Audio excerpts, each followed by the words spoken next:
I lost $642 on one trade today, and $577 of it had nothing to do with the trade. I hit buy when I meant to hit sell, which is the same mistake I made Monday. So before I sat down to record this, I went into Thinkorswim and moved the hotkeys apart so it can't happen again. But today's whole video is really about that one mistake, what it cost me, and how I fixed it. So if your buy and sell keys are too close to each other right now, consider fixing that. Consider changing that before tomorrow's open. So by the end of the video, hopefully you'll see what I did to fix it, and hopefully it'll never happen again. All right. So I'll go over my first two trades real quick, just so you can kind of get a sense of where I was at on the day. So I had three trades today, and my first two trades were on SAGT. The first one, I was going through a break over the half dollar, and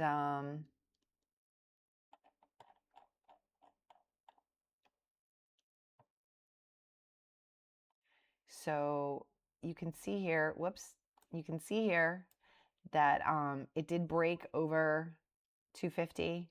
All right, that's what I was looking for, because here it kept tapping that level.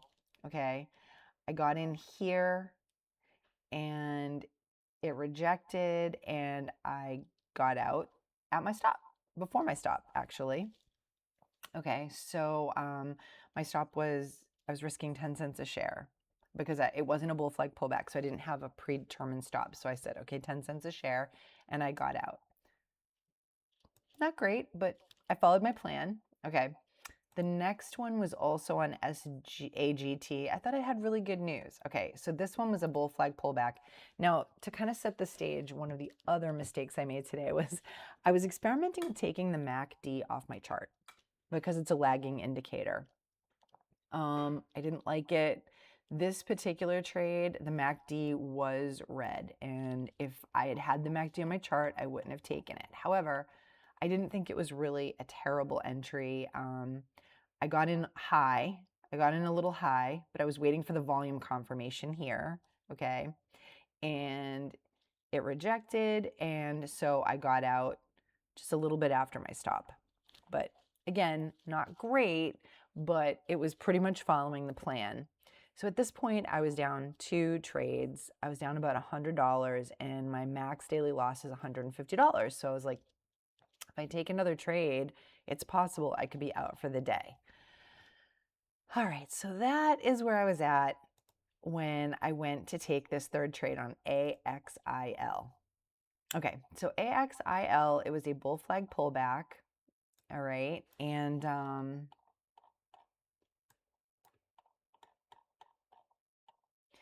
so it was a bull flag pullback. I was looking to get in over this level, but I was looking for the volume bars to confirm. I got in right here. All right, right here, this top one. The price started dropping, so I went to get out. Now, this second little arrow, I meant to click sell on the bid, and I clicked buy on the ask again because the hotkeys were too close together. I made this mistake on Monday, and on Monday, it was annoying. I had moved the hotkeys closer together because I thought, oh, then I can be faster. And I made this mistake on Monday. However, there was no damage on Monday. It was just like very minimal damage. Today, I clicked buy on the ask when I meant to click sell. Now, if I had actually clicked sell here, I would have only been down about $65, which would have been well within my stop because my risk on this trade was $195. Okay, that was the low of the last red candle down here. Okay, between here and here. That was $195. And I was willing to take that risk because I thought that I was going to gain. I had all of this to gain. I felt like I had a really good target. However, because I clicked buy again. Now I was in it for 1,000 shares. And you can watch on the live stream. It's just really hard to watch because I realize that I did that. I click sell. Of course, I'm so used to buying 500 and selling 500. I don't scale in and out of trades that I didn't realize right away that I didn't sell the entire 1,000 shares. I clicked to sell the other 500 shares and it didn't catch it. I had to cancel it and click again. And I finally got out that other 500 shares way down here. All of this happened in, let's see, how many seconds? How quickly did that go wrong? That was in 17 seconds. Is that right? Yeah, that was 17 seconds. So at 8:20, at 8:08 and 20 seconds, I clicked sell. Then it took me another 17 seconds. That seems like a really long time, right? It took another 17 seconds for me to get out. I was so flustered, so overwhelmed, and it cost me so much. Okay, now, of course, I'm right on the month now. It wiped out my entire month, and I had such a good trading. I had a really good couple of green days while I was traveling, wiped everything out. So now I am down, let's see, what's for the month, I'm down $549. All right, so the trade was right. Okay, I had the right entry. I had the right initial exit. I saw price hesitation. I saw the price moving down and I tried to get out. Okay, so that part was fine. Why were my keys too close? Well, I put them closer together. So I had gone from hotkeys originally to using the radio buttons, and I'll show you on Thinkorswim. Okay, so I used to use the hotkeys, then I switched to the radio buttons, but I felt like this was really slowing me down. So I wanted to go back to hotkeys. And I thought, oh, I'll make them closer together so it's easier to click and it'll be faster. However, my brain just got confused, and this happened to me Monday and it happened to me again today. So what did I do? Now, this all happened on my live stream. You can go back and watch it. It's brutal, honestly, to watch. But I'm learning in public. So what did I do? Right there and then, I came up with a solution. I changed my hotkeys. I moved to paper trading because first of all, I hit my max daily loss. Okay, so I was done for the day. There would be no revenge trading. This was like the hardest type of loss to swallow because this was completely preventable. This was 100% my stupidity. And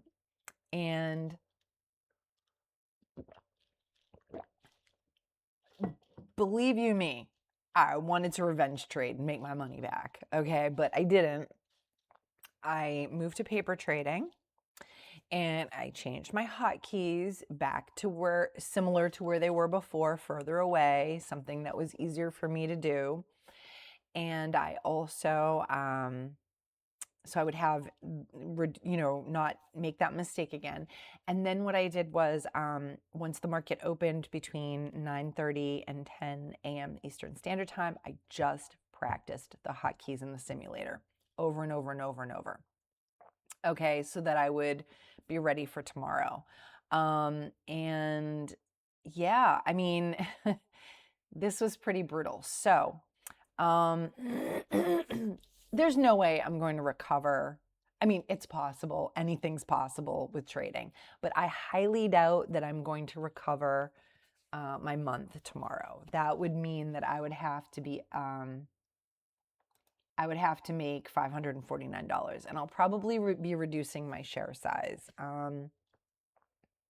Yeah, that's what I said that in the heat of the moment earlier. I was like, I'm reducing my share size, but I don't know. I might reduce my share size.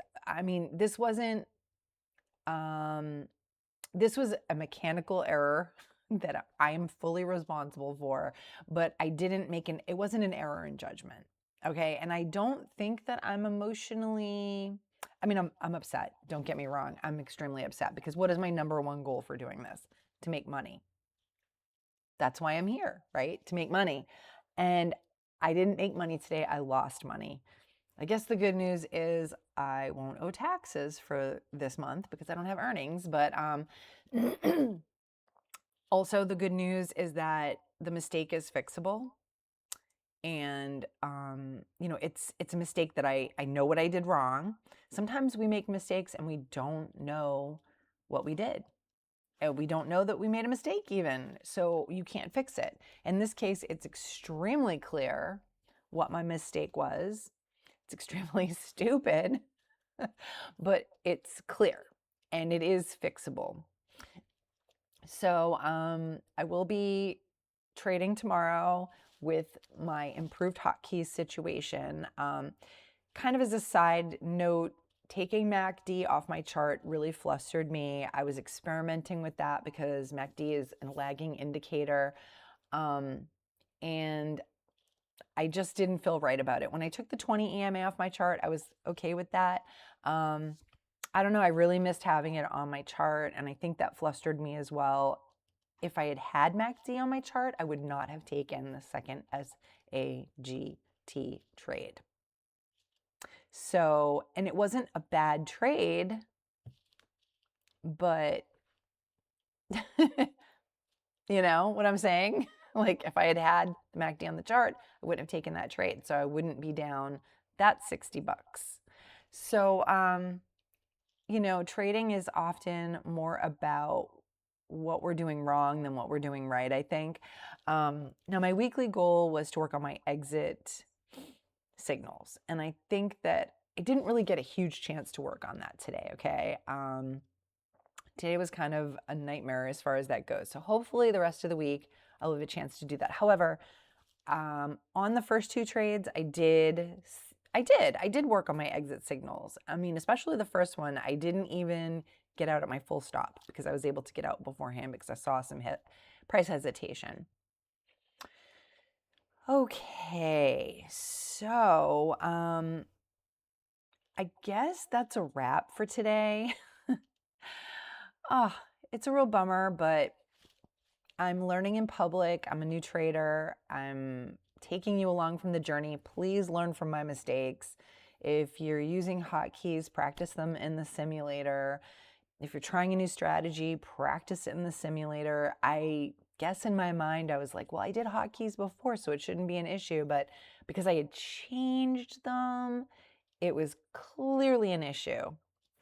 And so just try to learn from my mistakes, okay? Practice, practice, practice before you use real money.